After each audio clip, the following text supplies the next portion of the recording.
বিশ্বনবী বললেন, না না, একটা দিন আসবে যেই দিন সবকিছু আল্লাহ ধ্বংস করে দিবেন, আবার পুনরায় কিয়ামতের পর আল্লাহ সবগুলাকে জীবিত করবেন। কাফেররা বলল, আবার জীবিত হওয়া কি সম্ভব? এটা তো অসম্ভব। আল্লাহ এইবার 9টা এমন জিনিস বললেন যেটা ছিল অসম্ভব, কিন্তু এই অসম্ভবকে সম্ভব করে দিয়েছেন কে? আর জোরে বলতে হবে, তিনি কে? 1 নম্বর আল্লাহ বললেন, ألم نجعل الأرض مهادا والجبال أوتادا وخلقناكم أزواجا। 1 নম্বর আল্লাহ বললেন, আলাম নাজআলিল আরদা মিহাদা, আমি কি তোমাদের জন্য এই জমিনটারে বসবাসের উপযুক্ত বানাই নাই? আমি কি এই জমিনটা তোমাদের জন্য বিছানা বানাই নাই? ও মিয়া, আমরা যে জমিনে বসবাস করতেছি, এই জমিনটারে বসবাসের উপযোগী বানিয়েছেন কে? আর জোরে বলতে হবে, তিনি কে? পৃথিবী ছাড়া এই মহাবিশ্বে আর অনেক গ্রহ আছে, নক্ষত্র আছে। আপনি চাইলে অন্য কোনো গ্রহে বসবাস করতে পারবেন না, অন্য কোনো নক্ষত্রে বসবাস করতে পারবেন না। একমাত্র এই পৃথিবী নামক গ্রহটাকেই বসবাসের উপযুক্ত করে দিয়েছেন কে? ও মিয়া, এই পৃথিবীতে বসবাসের উপযুক্ত স্থান এমন নক্ষত্র গ্রহ রয়েছে যেখানে তাপমাত্রা অনেক বেশি, যেখানে তাপমাত্রা একেবারে -°C, -2000, বসবাস করা যাবে না। আবার সূর্য নামক নক্ষত্রে এত তাপমাত্রা, এখানে থাকা যাবে না। কিন্তু এই সব কিছুর মধ্যে এই পৃথিবী নামক গ্রহটাকেই বসবাসের জন্য উপযোগী করে আমাদের জন্য বানিয়েছেন একজন, তিনি কে? ও মিয়া, পৃথিবী ছাড়া অন্য কোনো গ্রহে মানুষ নাই, জিন নাই, প্রাণী নাই, কোনো পাখি নাই, কোনো পশু নাই, এমনকি একটা পোকাও নাই, একটা মাকড়ও নাই। একমাত্র পৃথিবীতেই মানুষ বসবাস করে, মানুষের সঙ্গে জিনও বসবাস করে, মানুষের সঙ্গে পোকা মাকড়গুলা, পশু পাখিগুলাও বসবাস করে। আল্লাহু আকবার। আপনি চাইলে অন্য গ্রহে বসবাস করতে পারবেন। আল্লাহ বললেন, এই জমিনটা বসবাস উপযুক্ত নয়, কিন্তু আমি আল্লাহ এটাকে বসবাসের উপযুক্ত করে বানিয়ে দিয়েছি। আল্লাহু আকবার। তাহলে মিহাদের এক অর্থ হচ্ছে বিছানা। বিছানা, যেখানে আমরা বিছানাতে আমরা বিছিয়ে তারপরে বসি, এই মিহাদ শব্দের এক অর্থ হলো বিছানা। আর এক অর্থ হচ্ছে দোলনা। আর এক অর্থ কি? দোলনা। ও মিয়া, শিশু যখন ভূমিষ্ঠ হয়, নবজাতক শিশু, এই শিশুকে আমরা যেখানে শোয়াই, এটাকে কি বলে? আপনারা কি কন? দোলনা কন তো? দোলনা। আল্লাহ এই পৃথিবীকে দোলনার সঙ্গে তুলনা করলেন। এর মানে হলো, মা বাবা সন্তানকে কখনো নরম বিছানা ছাড়া শক্ত বিছানায় শোয়াই না, দোলনাতে শোয়াই। শোয়ার মতো উপযুক্ত জায়গাতে মা বাবা রাখে। পৃথিবীতে কোনো মানুষ নয়, প্রাণী নয়, সকল পশু পাখি প্রাণী মানুষের মধ্যে কিংবা পশুর মধ্যে মা এবং বাবা তার সন্তানকে শক্ত মাটিতে শোয়ায় না, ঠিক কিনা? শুধু মানুষ নয়, গরু, ছাগল, মহিষ থেকে শুরু করে পাখিগুলো সবগুলোই চায় আমার সন্তানটা ভালো থাকুক, আমার সন্তান কষ্ট পাক, উচ্চ জায়গায় শুয়ে থাকুক, শক্ত জায়গায় শুয়ে থাকুক, কেউ এটা চাই না। সন্তান যেমন মা বাবার কাছে নরম বিছানায় থাকে, আল্লাহ বললেন, এই জমিনটার আমি তোমাদের জন্য নরম বানিয়ে দিয়েছি। আল্লাহু আকবার। ও মিয়া, এই জন্য এই বসবাসের জায়গা আল্লাহ তৈরি করেছেন, আমরা করি নাই। আবার মিহাদের আর এক অর্থ হচ্ছে কার্পেট। কি পেট? কার্পেট। এই যে আমরা নিচে বসে আছি স্টেজে, দেখছেন কার্পেট বিছানো। আপনাদের এখানে একটা চট বিছানো। মসজিদে গেলে দেখবেন সেখানে কি বিছানো থাকে? কার্পেট বিছানো থাকে। এবার আপনি মাঠে যাবেন, মাঠ, ধুধু মরুভূমি মাঠ, দেখবেন মাঠেও কার্পেট বিছানো আছে না নাই? কথা বলেন, সবুজ রঙের কার্পেট বিছিয়ে দিয়েছে কে? আরো জোরে বলেন, তিনি কে? আপনি আপনার ঘরের সৌন্দর্যের জন্য, শীত থেকে রক্ষা করার জন্য কার্পেটে বিছানো মিয়া। আবার যখন মাঠের দিকে তাকাবেন, দেখবেন সবুজ ঘাস, এই ঘাসগুলাকে কার্পেট রূপে বিছিয়ে দিয়েছেন তিনি কে? মিহাদা এক অর্থ হলো কার্পেট। আল্লাহ কত সুন্দর উদাহরণ দিয়ে বলছে, এটা অসম্ভব ছিল এই পৃথিবীতে বসবাস করা, আমি আল্লাহ সম্ভব করেছি। তোমার কাছে মনে হচ্ছে কিয়ামত অসম্ভব? না, এই পৃথিবী, যে পৃথিবীতে তুমি বসবাস করতেছো, এটা আমার বানানো, অসম্ভব ছিল, আমি আল্লাহ সম্ভব করেছি। এইরকম অসম্ভব বিষয়কে আল্লাহর কাছে সম্ভব কোনো ব্যাপার না, চিল্লাই বলতে হবে, ঠিক কিনা? কারণ আমার আল্লাহ আদেশ করলে কুন বললে ফায়াকুন। আল্লাহ যদি বলে হাও, হয়ে যায় মুহূর্তের মধ্যেই। আল্লাহ শুধু আদেশ করেন, আদেশ করার সঙ্গে সঙ্গে হয়ে যায়, দেরি হয় না। আল্লাহ বললেন বসবাসের উপযোগী দুনিয়া ছিল না, আমি আল্লাহ করে দিয়েছি। কত চমৎকার উদাহরণ না, কত চমৎকার উদাহরণ না। আল্লাহ এরকম সুন্দর সুন্দর উদাহরণ দিয়ে দিয়ে আমাদেরকে বোঝায়। বিশ্বনবীর জামানায়, বিশ্বনবীর যুগে এক কাফের এসে তার একটা হাতে হাড্ডি হাড়টা এসে বিশ্বনবীর সামনে ছুঁড়ে ফেলে দিল। ছুঁড়ে ফেলে দিয়ে বলে এই হাড় তোমার রব জীবিত করবে, এইডারে এই হাড় জীবিত করবে। আল্লাহ নাযিল করলেন قال من يحيي العظام وهي رميم। এক কাফের এসে বলে এই হাড় কি তোমার রব জীবিত করবে? যে হাড় ধ্বংস হয়ে গিয়েছে, জীর্ণ শীর্ণ হয়ে গিয়েছে, এই হাড় জীবিত করবে। قل يحييها الذي أنشأها أول مرة وهو بكل خلق عليم। পড়েন আল্লাহু আকবার। আল্লাহ বললেন তোমার এই হাড়কে নিয়ে প্রশ্ন মনে রাখো, যেই হাড় তুমি নিয়ে এসেছো ওই হাড় দ্বিতীয়বার সৃষ্টি করার কথা জিজ্ঞাসা করতেছো।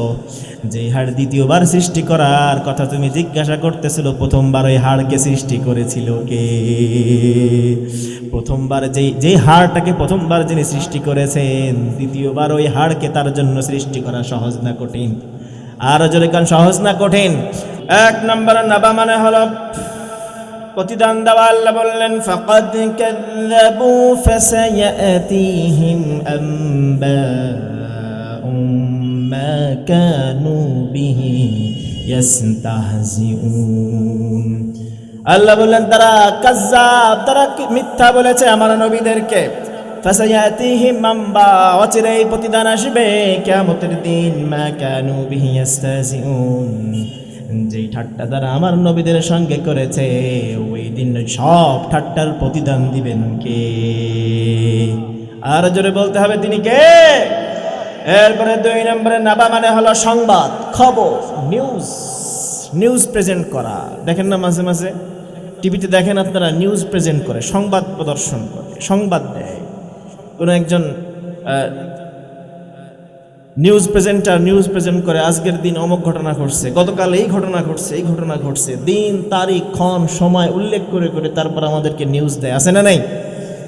ও মিয়া, কিয়ামতের দিনও নিউজ প্রেজেন্ট করা হবে। সুম্মা তুরাদ্দুনা ইলা আলিমিল গায়বি ওয়াশ শাহাদাতি ফায়ুনাব্বিউকুম বিমা কুনতুম তা'মালুন। পড়েন আল্লাহু আকবার। আল্লাহ বললেন সুম্মা তুরাদ্দুনা ইলা আলিমিল গায়বি ওয়াশ শাহাদা, দৃশ্য অদৃশ্যের জ্ঞান যিনি রাখেন, ওই দিন তোমরা তার কাছে ফিরে আসবে। দৃশ্য যে জ্ঞান রয়েছে, দৃশ্যমান যে জিনিস রয়েছে, ওইটাও তিনি জানেন। অদৃশ্য যেটা দেখা যায় না, ওইটাও জানেন একজন, তিনি কে? আল্লাহ বললেন দৃশ্য অদৃশ্যের জ্ঞান যিনি রাখেন তার কাছে ফিরবে। ফায়ুনাব্বিউকুম বিমা কুনতুম তা'মালুন, দুনিয়াতে তোমরা যা করেছো সব ওই দিন নিউজ প্রেজেন্ট করে দিবেন কে? দিনক্ষণ সময় উল্লেখ করে করে আল্লাহ বলে দিবেন, অমুক দিন, অমুক ক্ষণ, অমুক সময় এই কাজটা তুমি করছো। হ্যাঁ, আমাদের দেশের সমাজে নিউজ প্রেজেন্ট করে এভাবে না, কিন্তু কিছু কিছু দেশের নিউজ প্রেজেন্ট দেখলে মনে হবে সেটা হকারি করতেছে। ভারতের রিপাবলিকান বাংলার একজন সাংবাদিক আছে, ময়ূক সেন রঞ্জন নাকি নাম, ময়ূক তার নাম। তো তার সংবাদ প্রেজেন্ট দেখলে পরে মনে হয় হকারি করে। কথা কন, আমাদের দেশে কি সুন্দর সংবাদ প্রেজেন্ট হয়, কি সুন্দর সংবাদ দেওয়া হয়, আর তার দিকে তাকালেই মনে হয় বেটা আমাদের বাংলাদেশের হকার, এটা হচ্ছে যে ভালো কথা কয়, ঠিক কিনা, সুন্দর কথা কয়। তো এই নিউজ, এটা হচ্ছে নাবা থেকে এসছে সংবাদ। তো আল্লাহ তাআলা ওই দিন গুনাহের সংবাদগুলো প্রকাশ করে দিবে, কোথায় কোন গুনাহ করেছে। মাটি সাক্ষী দেবে, জমিনের নিচে করেছে, জমিনের উপরে করেছেন, জমিন সাক্ষী দেবে। আসমানের নিচে করেছেন, ওই দিন আসমান সাক্ষী দিবে। আপনি যদি ওই দিন পাপকে অস্বীকার করেন, আপনার হাত আপনার মুখকে বন্ধ করে দিয়ে আপনার হাত আপনার পা এই জবানগুলো খুলে দিবে কে? ইয়াউমা নাখতিমু আলা আফওয়াহিহিম ওয়া তুকাল্লিমুনা তুকাল্লিমুনা আইদিহিম ওয়া তাশহাদু আরজুলুহুম বিমা কানু ইয়াকসিবুন। মুখে তালা দিয়ে দিব, মুখে তালা দিয়ে দিব, হাত কথা বলবে, পা কথা বলবে। ওই দিন আমি আল্লাহ মুখটাকে বন্ধ করে দিব, জবানটারে বন্ধ করে দিব। জবান ওই দিন বন্ধ করে দিয়ে আমি আল্লাহ হাতের জবান চালু করে দিব, পায়ের জবান চালু করে দিব। মুখ দিয়ে কোনো কাজ, কোনো পাপ যদি আপনি অস্বীকার করেন, হাতের জবান মুখের জবান বন্ধ করে দিয়ে হাতের জবান আর পায়ের জবান খুলে দিবে কে? এই দিন অস্বীকার করার কোনো সুযোগ থাকবে? কথা বলেন, থাকবে? এই জন্য ওই দিন অস্বীকার করার সুযোগ থাকবে না, কারণ আল্লাহ সব নিউজ করে দিয়েছে। এরপরে 3 নম্বরের নাবা মানে হলো যাচাইযোগ্য সংবাদ। এমন সংবাদ, যে সংবাদ যাচাই করতে হয়, গুরুত্বপূর্ণ সংবাদকে বলা হয় নাবা। আল্লাহ বললেন, ইয়া আইয়ুহাল্লাযীনা আমানু ইন জাআকুম ফাসিকুম বিনাবাইন ফাতাবায়ানু আন তুসিবু কওমান বিজাহালাতিন ফাতুসবিহু আলা মা ফাআলতুম নাদিমিন। পড়েন আল্লাহু আকবার। ইয়া আইয়ুহাল্লাযীনা আমানু, ও ঈমানদারেরা, ইন জাআকুম ফাসিকুন বিনাবাইন, কোন সংবাদ যদি ফাসিক তোমাদেরকে এসে দেয়, কোন একজন পাপী যদি তোমাদের কাছে এসে সংবাদ দেয়, অমুকজন এইটা করেছে, অমুকজন এইটা করেছে, এমনটা ঘটেছে, তেমনটা ঘটেছে, এইরকম সংবাদ যদি দেয়, খবরদার বিশ্বাস করবে। কতক্ষণ বিশ্বাস করবে? ফাসিকরা সংবাদ দিলে আল্লাহ বলে বিশ্বাস করবে না। আমি আপনাদের জিজ্ঞাসা করি, আমাদের বর্তমান যারা নিউজ প্রেজেন্টার, যারা সংবাদ দেয়, নামাজি একজন আছে? কতক্ষণ আছে? রোজা রাখে আছে? দাড়ি আছে? যেটা দাড়ি রাখে না, রোজা রাখে না, নামাজ পড়ে না, এটা ফাসেক কয়। এটা কি কয়? ফাসেক কয়। কিন্তু যাচাই আমরা করি? হুজুর যাচাই করি না, কোনো সংবাদ যাচাই করি না। সংবাদ এটা দিয়েছে সত্য, বিশ্বাস করিনি। আল্লাহ বললেন খবরদার, ইয়া আইয়ুহাল্লাযীনা আমানু ইন জাআকুম ফাসিকুম বিনাবাইন ফাতাবায়ানু, যদি ফাসিক তোমাদেরকে সংবাদ দেয়, যাচাই করবা।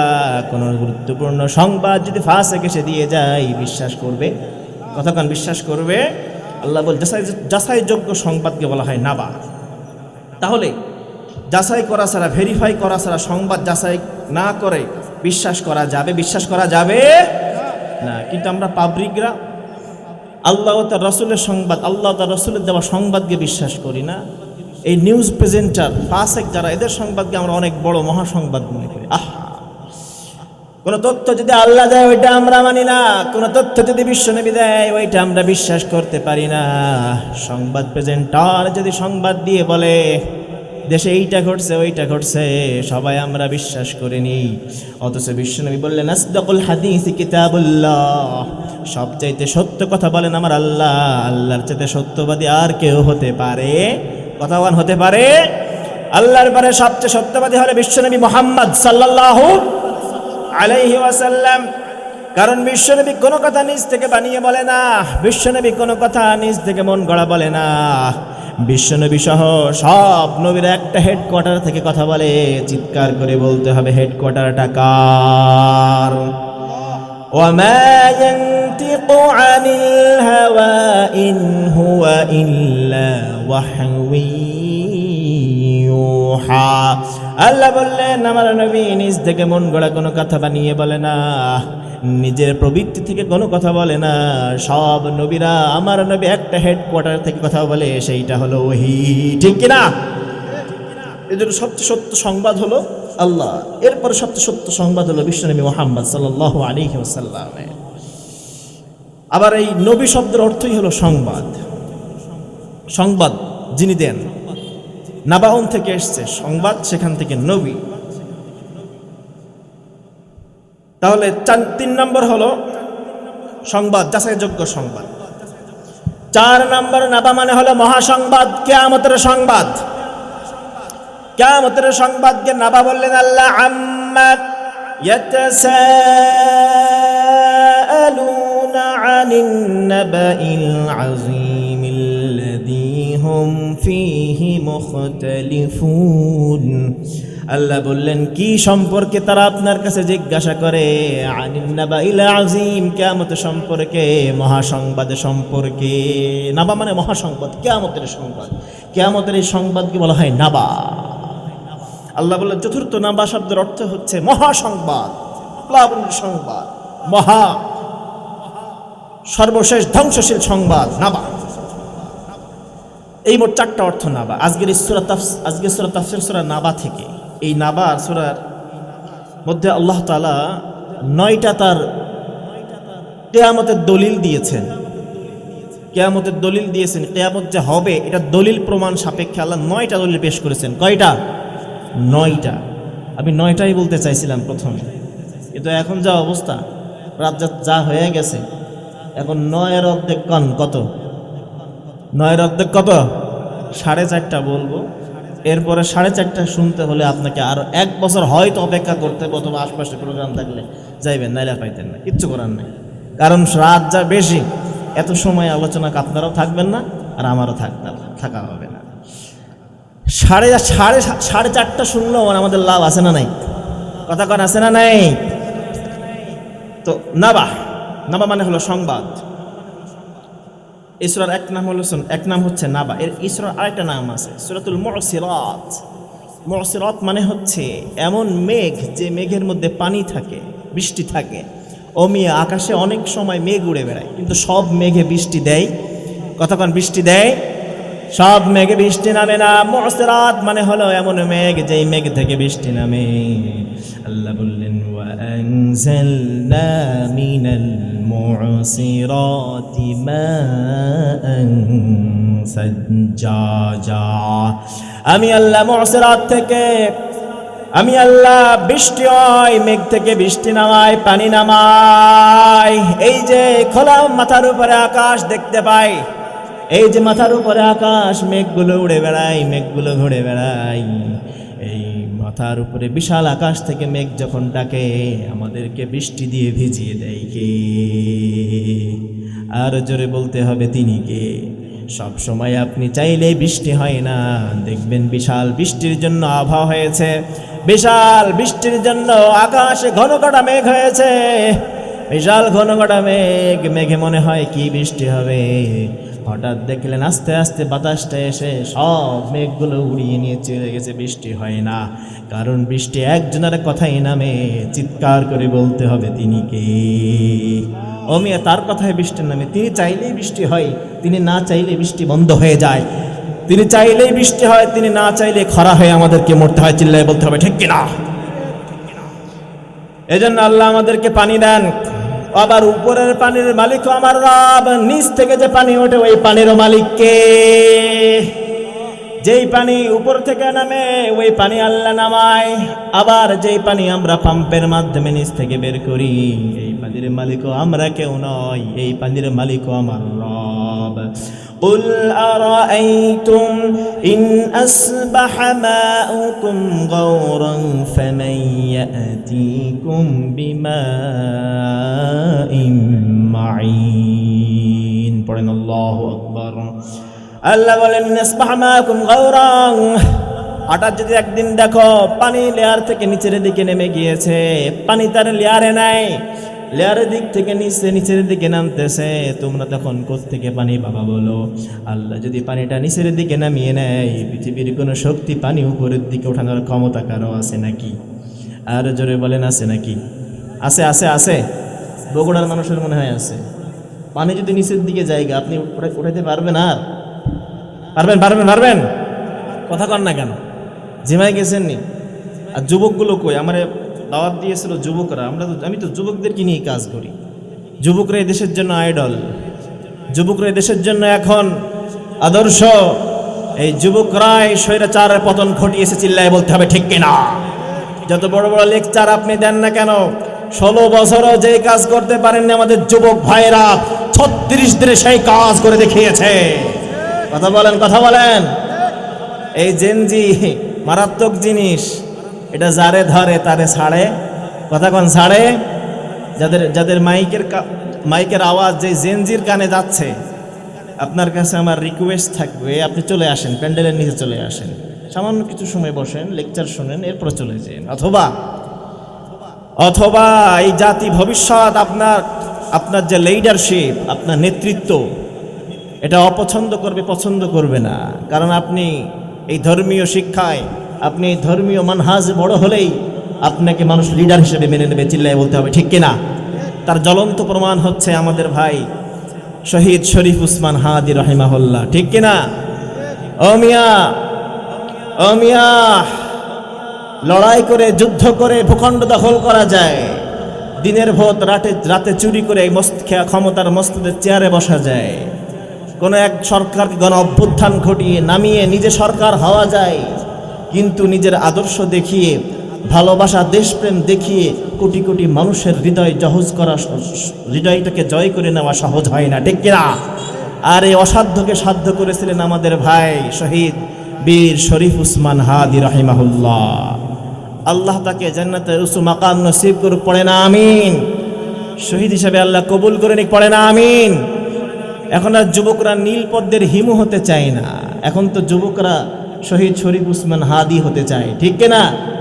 এই জন্য এই কাঙ্ক্ষিত ব্যক্তির যারা আমরা ভক্ত, আমরা ভালোবাসি যুবকরা, আমরা চলে আসি, আমরা কোরআনের স্লোগান দিই, কোরআনের কথা শুনি, কোরআনের আওয়াজ তুলি, ইসলামী বিশ্বে, মহাবিশ্বে, এই পৃথিবীতে কোরআনের রাজ কায়েম করার জন্য আমরা ঐক্যবদ্ধ হয়ে যাই, ঠিক কিনা? আলোচনা করছিলাম এই সূরার এক নাম হচ্ছে সূরাতুন নাবাহ, আর একটা নাম হচ্ছে সূরাতুল মু'সিরাত। এই মু'সিরাত শব্দটি এই সূরার মধ্যে আছে। এই সূরাতে আল্লাহ তাআলা 9টা দলিল দিয়েছেন। বিশ্বনবী সাল্লাল্লাহু আলাইহি ওয়াসাল্লাম কাফিরদেরকে, মক্কার কুরাইশদেরকে কিয়ামতের কথা বলল, যে কিয়ামত হবে, মহাপ্লাবন হবে, মহাপ্রলয় হবে, পৃথিবী একদিন সব ধ্বংস হয়ে যাবে। মক্কার কাফিররা বিশ্বাস করে না, মানে না, যেটা একবার চলে যায় ওইটা তো আর আসে না। বিশ্বনবী বললেন, না না, একটা দিন আসবে যেই দিন সব কিছু আল্লাহ ধ্বংস করে দিবেন, আবার পুনরায় কিয়ামতের পর আল্লাহ সবগুলাকে জীবিত করবেন। কাফেররা বলল, আবার জীবিত হওয়া কি সম্ভব?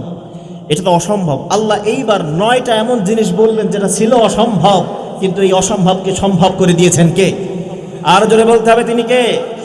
1 নম্বর আল্লাহ বললেন, ألم نجعل الأرض مهادا والجبال أوتادا وخلقناكم أزواجا। 1 নম্বর আল্লাহ বললেন, আলাম নাজআলিল আরদা মিহাদা, আমি কি তোমাদের জন্য এই জমিনটারে বসবাসের উপযুক্ত বানাই নাই? আমি কি এই জমিনটা তোমাদের জন্য বিছানা বানাই নাই? ও মিয়া, আমরা যে জমিনে বসবাস করতেছি, এই জমিনটারে বসবাসের উপযোগী বানিয়েছেন কে? আর জোরে বলতে হবে, তিনি কে? পৃথিবী ছাড়া এই মহাবিশ্বে আর অনেক গ্রহ আছে, নক্ষত্র আছে। আপনি চাইলে অন্য কোনো গ্রহে বসবাস করতে পারবেন না, অন্য কোনো নক্ষত্রে বসবাস করতে পারবেন না। একমাত্র এই পৃথিবী নামক গ্রহটাকেই বসবাসের উপযুক্ত করে দিয়েছেন কে? ও মিয়া, এই পৃথিবীতে বসবাসের উপযুক্ত স্থান এমন নক্ষত্র গ্রহ রয়েছে যেখানে তাপমাত্রা অনেক বেশি, যেখানে তাপমাত্রা একেবারে -°C, -2000, বসবাস করা যাবে না। আবার সূর্য নামক নক্ষত্রে এত তাপমাত্রা, এখানে থাকা যাবে না। কিন্তু এই সব কিছুর মধ্যে এই পৃথিবী নামক গ্রহটাকে এই বসবাসের জন্য উপযোগী করে আমাদের জন্য বানিয়েছেন একজন, তিনি কে? ও মিয়া, পৃথিবী ছাড়া অন্য কোনো গ্রহে মানুষ নাই, জিন নাই, প্রাণী নাই, কোনো পাখি নাই, কোনো পশু নাই, এমনকি একটা পোকাও নাই, একটা মাকড়ও নাই। একমাত্র পৃথিবীতেই মানুষ বসবাস করে, মানুষের সঙ্গে জিনও বসবাস করে, মানুষের সঙ্গে পোকা মাকড়গুলা, পশু পাখিগুলাও বসবাস করে। আল্লাহু আকবার। আপনি চাইলে অন্য গ্রহে বসবাস করতে পারবেন। আল্লাহ বললেন, এই জমিনটা বসবাস উপযুক্ত নয়, কিন্তু আমি আল্লাহ এটাকে বসবাসের উপযুক্ত করে বানিয়ে দিয়েছি। আল্লাহু আকবার।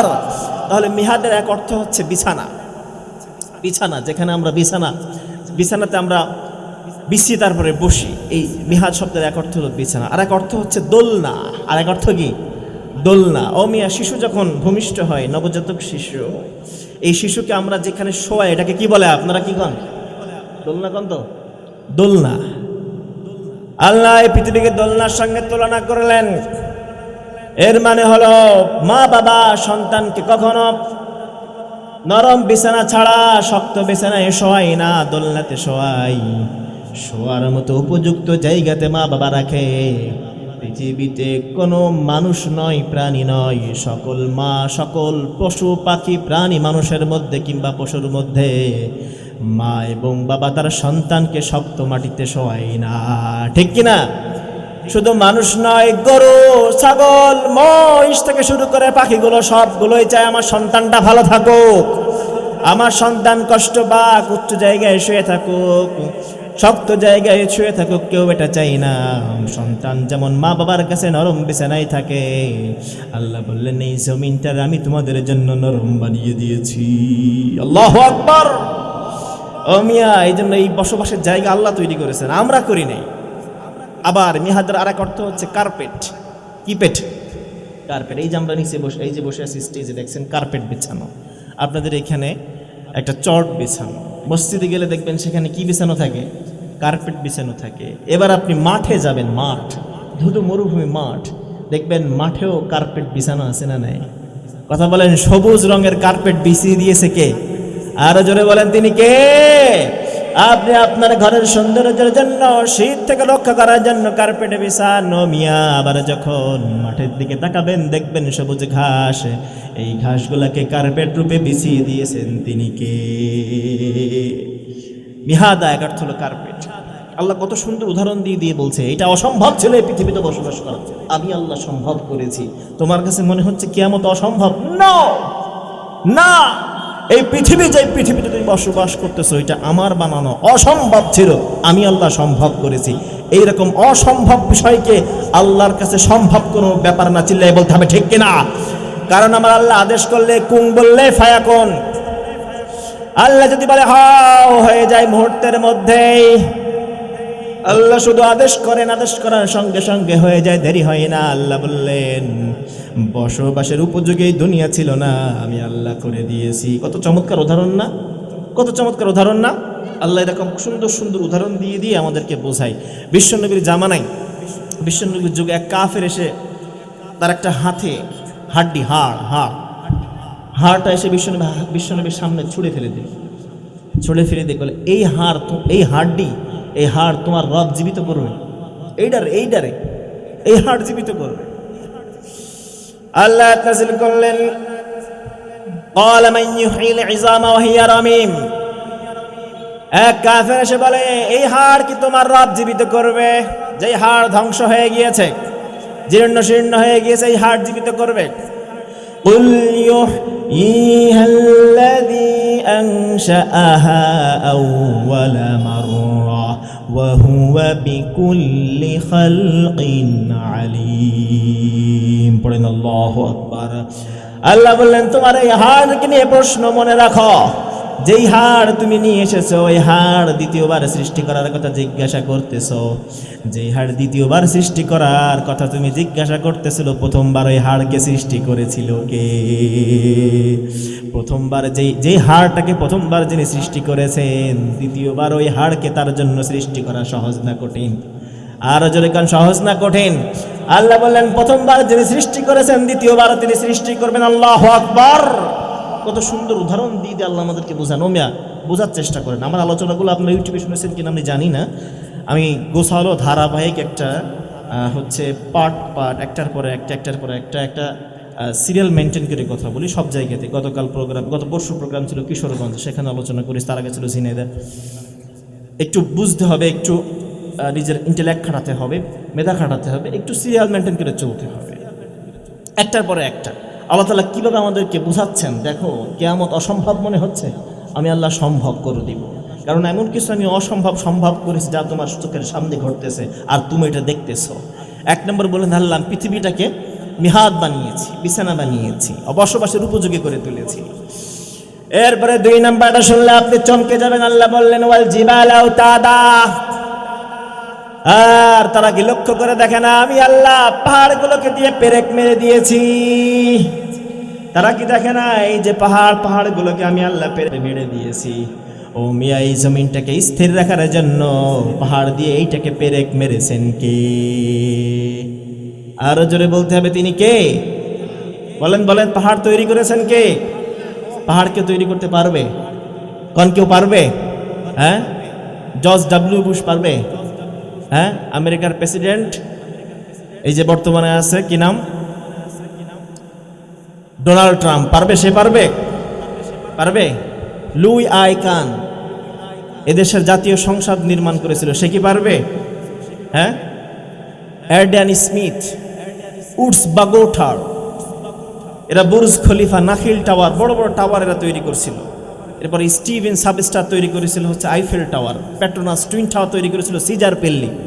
এই যে বড় বড় ইঞ্জিনিয়ার যারা, এই বড় বড় ইঞ্জিনিয়ার প্রকৌশলীরা যদি সকলেই মিলে চেষ্টা করে, কেউ একটা পাহাড় তৈরি করতে পারবে?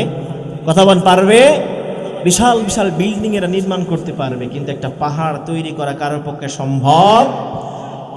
কারো পক্ষে সম্ভব নয়। এই যে জমিন আমরা বসে আছি, জমিনটা অস্থির ছিল, জমিনটা কাঁপতেছিল। আল্লাহ পাক যখন জমিনটা সৃষ্টি করলেন, জমিনটা এই দিক ওই দিক দোলাদুলি করে, সঙ্গে সঙ্গে রব্বুল আমিন একটা পাহাড়, দুইটা পাহাড়, এরকম পাহাড়গুলোকে আল্লাহ বসিয়ে দিয়েছেন, সঙ্গে সঙ্গে এই জমিনটাকে স্থির বানিয়ে দিয়েছেন কে? আরো জোরে বলতে হবে তিনি কে? এই জন্যে আল্লাহ এখানে বললেন পেরেক। পাহাড়কে দিয়ে পেরেক মেরেছি। আমি আপনাদের এখন জিজ্ঞাসা করি, বলেন দেখি, পেরেকের যে অংশটা ভিতরে ঢুকে এইটা বেশি নাকি উপরে থাকে বেশি? যেটা ভিতরে থাকে সেটা বেশি না? এখন আমরা পাহাড় যে দেখি এটা তো উপরে বেশি দেখা যায়, আসলে তা না। বিজ্ঞানীরা আবিষ্কার করেছে যে পাহাড়ের যেটা আমরা উপরে দেখি এটা হলো কম, কিন্তু মাটির নিচে যেটা আছে ওটা উপরের চাইতে বেশি। আল্লাহু আকবার। হিমালয় পাহাড়ের উপরে যেটা দেখা যায় এটা কম, এটা নিচে আছে প্রায় 80 কিলোমিটার। আল্লাহু আকবার। কি পরিমাণ বিশাল মস্ত বড় পাহাড়কে আল্লাহ সৃষ্টি করেছেন। আবার আপনাদের এখানে পেরেক কেমনে মারে আমি জানি না। পেরেক মারতে হলে একটা কাঠ নয়, দুইটা কাঠ লাগে। সর্বনিম্ন কয়টা? দুইটা কাঠ ছাড়া একটা কাঠে পেরেক মারলে কোনো লাভ হয়? কথা কোন লাভ হয়? শুধু একটা কাঠে যদি আপনি পেরেক মারেন কোনো লাভ আছে? একটা কাঠকে আরেকটা কাঠের লগে জোড়া দেওয়ার জন্য আমরা কি মারি? পেরেক মারি না? দুইটা তিনটা চারটা কাঠ দিয়ে পেরেক মারতে হয়। একটু বুঝেন, এই যে জমিনের উপরে আল্লাহ যা পাহাড় দিয়ে পেরেক মারলেন, এখন প্রশ্ন হলো জমিন কয়টা? জমিন একটা? আসলে একটা নয়। বিজ্ঞানীরা আজকে আবিষ্কার করেছে, বিজ্ঞানীরা যে পৃথিবীতে আল্লাহ যে পেরেক মেরেছে এটা কেমনে মেরেছে। বিজ্ঞানীরা আবিষ্কার করে পেয়েছে যে এই পৃথিবী আসলে একটা লেয়ারের মাটি নয়, এই পৃথিবীতে সর্বমোট 5 লেয়ারের মাটি আছে। চিৎকার করে বলতে হবে কয় লেয়ার? 5টি লেয়ারের মাটি।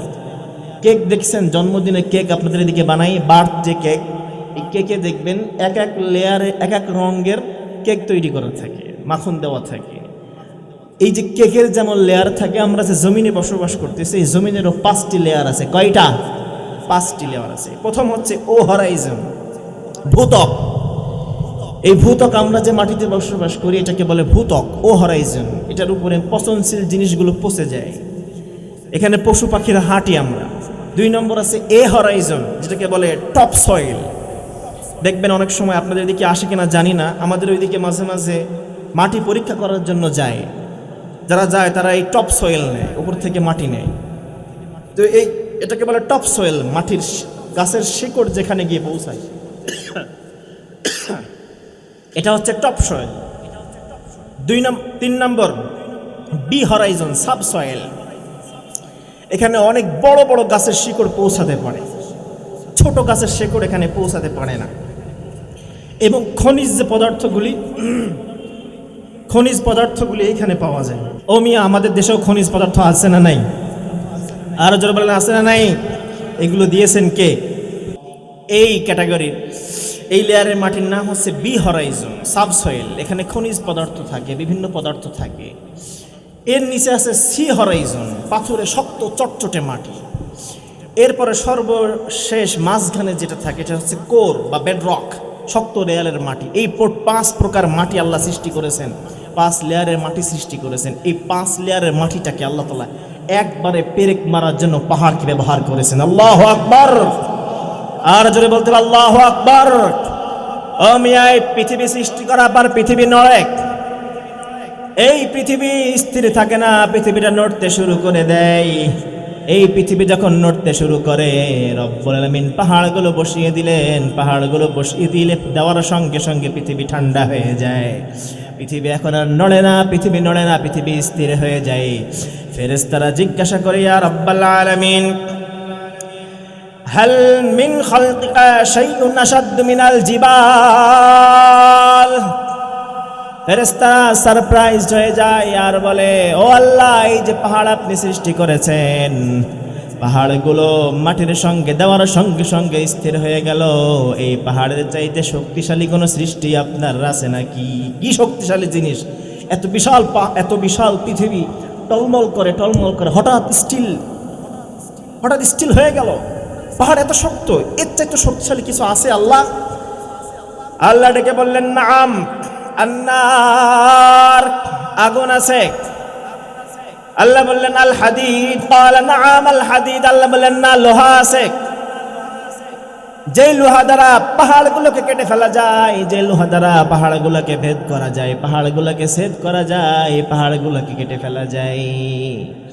এরপরে ফেরেশতারা জিজ্ঞাসা করলো, ইয়া রাব্বাল আলামিন, ওয়া হাল মিন খালকিকা শাইউন আশাদ্দু মিনাল হাদিদ। এই যে লোহার কথা বলতেছেন, লোহার চাইতেও শক্ত কোনো বস্তু আপনার সৃষ্টির মধ্যে আছে নাকি? আল্লাহ রাব্বুল আলামিন ডেকে বললেন, আন্নার, আগুন। যে আগুন দ্বারা লোহাকে পুড়িয়ে ফেলা যায়, কয়লা করে ফেলা যায়, ঠিক কিনা? এরপরে ফেরেশতারা বললেন, হাল মিন খালকিকা শাইউন আশাদ্দু মিনাল নার। আল্লাহ, বুঝলাম আগুন সবচাইতে শক্তিশালী। এবার বলেন, আগুনের চাইতে বেশি শক্তিশালী আর কোনো বস্তু আপনার সৃষ্টির মধ্যে আছে নাকি? এরপর আল্লাহ বললেন, নাআমাল মা, পানি।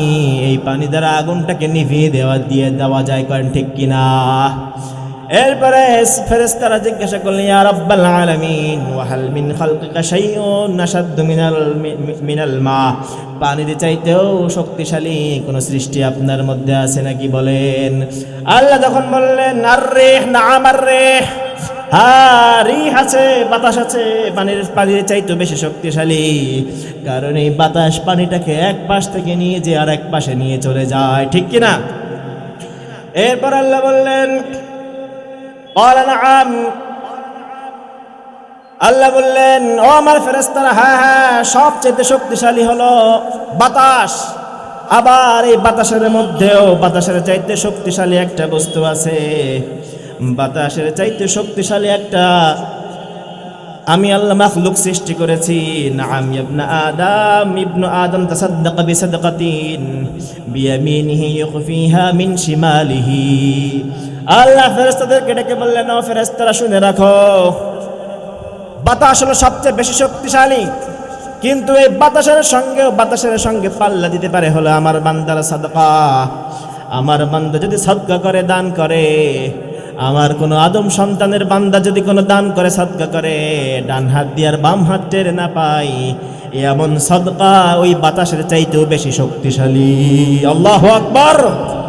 ও মিয়া, পাহাড়ের চাইতে শক্তিশালী লোহা, লোহার চাইতেও শক্তিশালী হলো নার, আগুন, আগুনের চাইতে শক্তিশালী হলো পানি, পানির চাইতে বেশি শক্তিশালী হলো রিহ, বাতাস।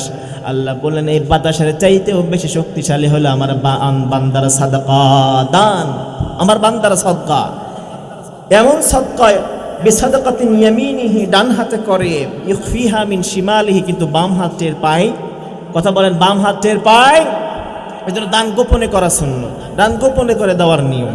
দান বেশিরভাগ যদি আপনি গোপনে করেন, তাহলে গোপনে করলে আল্লাহ বেশি খুশি হয়, আবার প্রকাশ্যে করলে খুশি হয় কে? আর জোরে বলতে হবে, তিনি কে?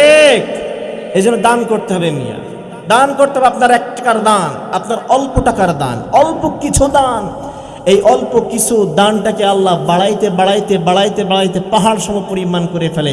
শক্তিশালী বাতাসের চাইতেও একটা দানের শক্তি আল্লাহ বেশি করে দিয়েছেন। আল্লাহু আকবার। আর কথা বলেন, এই দানের মাধ্যমে আপনার আমার মুসিবত দূর হয়ে যায়। ও মিয়া, বনি ইসরায়েলের যুগে একজন 3টা রুটি নিয়ে যাচ্ছিল, তার জন্য আল্লাহ আযাব পাঠিয়েছেন। পথের মধ্যে ফকির এসে তার কাছে সাদকা চায়, দানের জন্য হাত পাতে, দানের জন্য হাত পাতে, দু হাত তুলে বলে, বাবা সকাল থেকে কিছু খাই নাই, আমারে কিছু দাও। বেচারা মনটা দয়া হয়ে যায়, রুটিখানা দিয়ে দেয় আর বলে, ঠিক আছে এই রুটিটাকে তুমি তোমার নিজেকে সান্ত্বনা দাও। দান করে দিল, একটা রুটি দান করে দিল। এবার দিতে দিতে মোট 3টা রুটি তার দেওয়া শেষ। এরপরে আল্লাহর আযাবের ফেরেশতা আযাব নিয়ে আসার জন্য দুনিয়াতে নামতে চায়। হঠাৎ আল্লাহ বললেন, থামো, থেমে যাও, তোমাদের আযাবের জন্য আযাবের নির্দেশ মওকুফ করে দেওয়া হলো। তোমাদের আযাবের নির্দেশ আমি আল্লাহ মওকুফ করে দিলাম। ফেরেশতারা জিজ্ঞাসা করলেন, ইয়া রাব্বাল আলামিন, আযাবের জন্য পাঠিয়েছিলেন, এখন আবার নিষেধ ক্যান্সেল করেন কেন? আল্লাহ বললেন, আমার বান্দা সদকা করেছে, যেই বান্দা সদকা করে তার উপর থেকে সকল বিপদ উঠিয়ে নেয় কে? আর জোরে বলতে হবে, তিনি কে?